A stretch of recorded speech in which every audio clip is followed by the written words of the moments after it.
Welcome back sa ating channel. Muli, ito si Teacher JM at tayo muling mag-aaral sa Filipino 3, unang markahan. Handa na ba ang lahat? Tara, simulan na natin. Ang ating pag-aaralan sa unang linggo ay ang paggamit ng iba't ibang bahagi ng aklat sa pagkalap ng impormasyon. Alamin muna natin kung ano ang aklat. Ito ay isang mahalagang instrumento sa iyong pagkatuto. Ito ay naglalaman ng mga impormasyon upang madagdagan pa ang iyong kaalaman. Ito ay may iba't ibang bahagi na may iba't ibang nilalaman.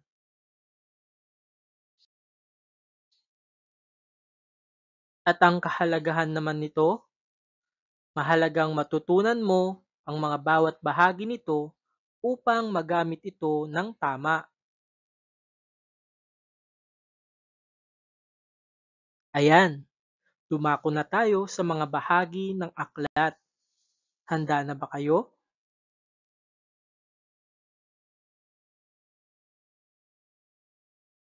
Ang larawang nakikita nyo ay isang halimbawa ng pabalat. Ito ang nagsisilbing proteksyon sa aklat.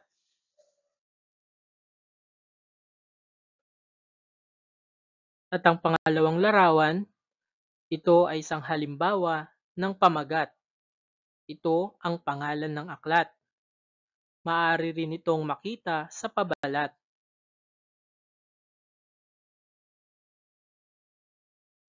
At ang bahagi ng aklat na ito ay tinatawag na pahina ng karapatang sipi o tinatawag na copyright page, ang karapatang pang-ari ng author at tagalimbag.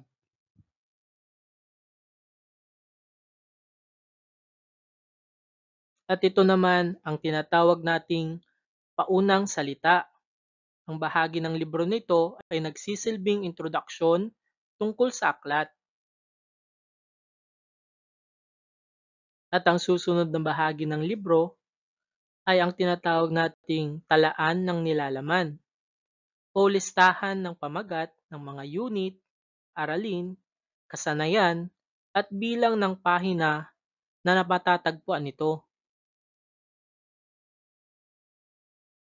Dumako naman tayo dito sa susunod na bahagi ng aklat ay ang katawan ng aklat. Ito ang pinakamahalagang bahagi ng aklat dahil dito tayo kumukuha ng mga impormasyon ating kailangan. At ang susunod naman ay ang glossary. Ang kahulugan ng mga mahihirap na salita ay matatagpuan dito at nakaayos ito ng paalpabeto. Ating tignan ang mga larawang ipapakita ko at tukuyin kung anong bahagi ito ng aklat. Maaari mo bang tukuyin kung anong bahagi ito ng aklat?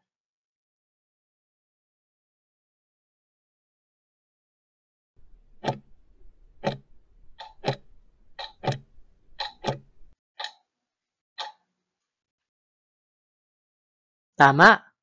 Ito ay tinatawag na pamagat. Anong bahagi ng aklat kaya ito?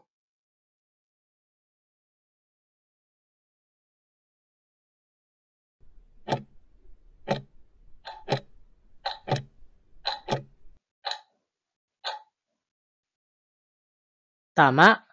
Ang sagot ay glossary.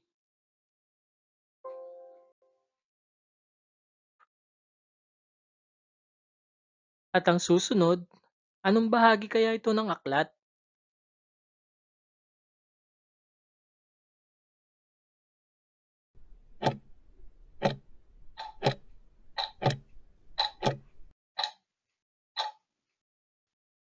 Tama! Ito ay talaan ng nilalaman. Ngayon, tukuyin ito.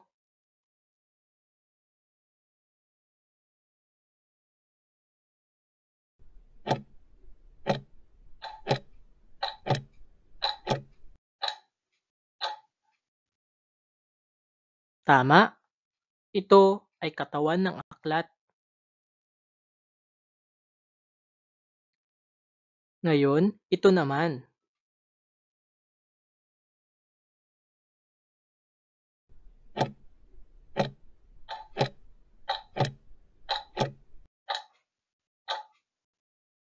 Tama, ito ay tinatawag na paunang salita.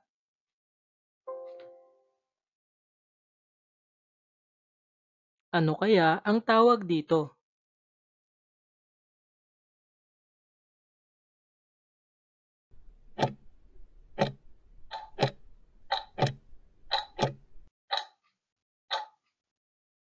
Magaling! Ito ay tinatawag na pabalat. At ang panghuling larawan, ano kaya ito?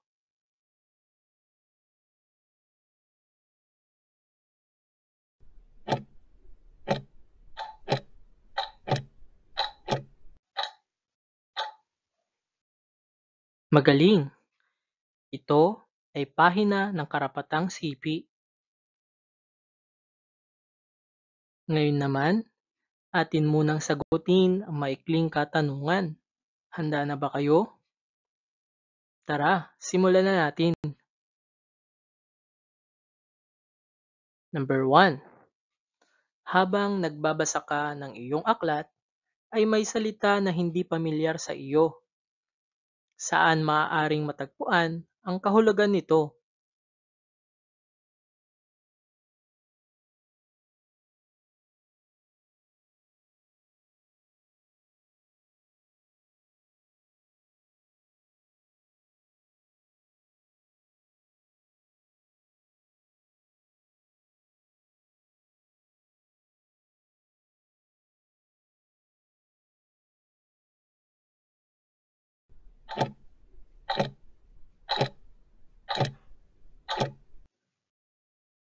Ang wastong sagot ay glossary.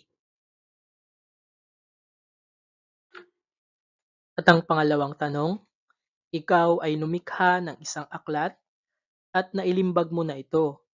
Saang bahagi ng aklat mo maaaring ilagay ang pangalan ng naglimbag at ang petsa kung kailan ito nailimbag?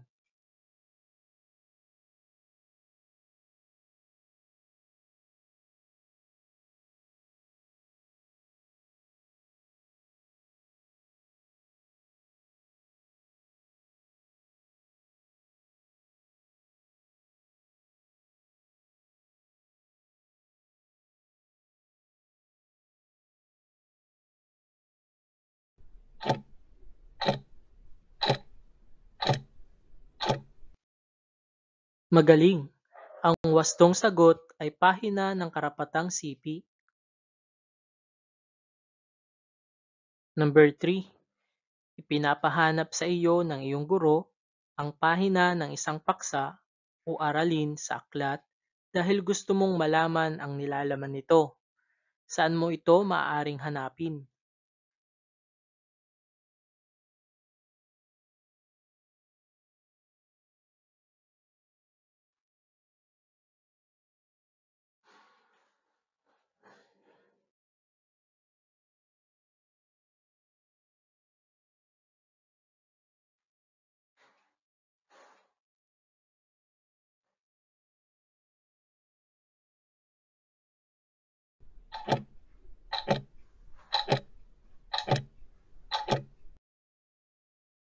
Tama! Ang sagot ay talaan ng nilalaman.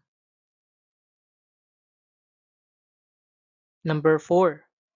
Anong bahagi ng aklat ang nagbibigay proteksyon dito?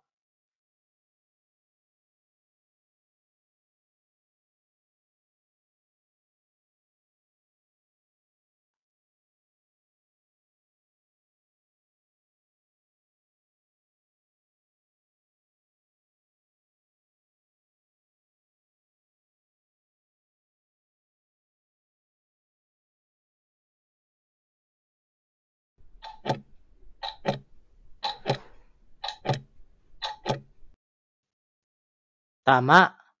Ang sagot ay pabalat. At ang panglima, Ito ang nagsisilbing introduksyon tungkol sa aklat.